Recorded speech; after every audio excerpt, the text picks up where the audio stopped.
आदित्य ठाकरेंनी प्रतिक्रिया दिलेली आहे, मतदारांचे आभार मानलेले आहेत। मात्र जे काही टेक्निकल गोष्टी आहेत त्यावर विचार करणं गरजेचं असल्याचं आदित्य ठाकरे यांनी म्हटलंय। एकूणच त्यांचा रोख हा ईव्हीएम मशीनकडे असल्याचं इथे दिसून आलेलं आहे। सध्या आपण भाजपच्या नेत्यांच्या चेहऱ्यावरचा हा आनंद पाहतोय। या ठिकाणी भाजपचे हे ज्येष्ठ नेते आहेत, चित्रा वाघ आहेत, देवेंद्र फडणवीस आहेत, विनोद तावडे आहेत, श्रीकांत भारती आहेत। एकूणच भाजपचे हे महत्त्वाचे नेते इथे जल्लोष आपल्याला साजरा करताना दिसतात।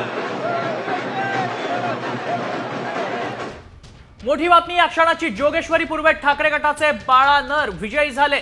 शिंदे गटाच्या मनीषा वायकरांचा पराभव झाल्याचं पाहायला मिळतंय। जोगेश्वरी पूर्वेत ठाकरे गटाच्या बाळा नर यांनी विजय मिळवलाय।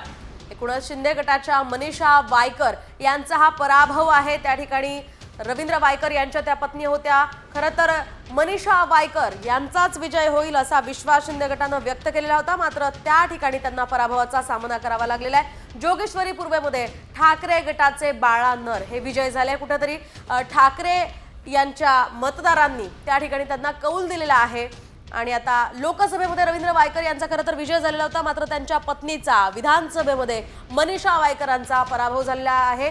मनीषा वायकर ह्या नगरसेविका होत्या आणि आता त्या आमदारकीसाठी इथे निवडणुकीच्या शर्यतीत होत्या, मात्र त्यांना पराभवाचा सामना करावा लागलाय।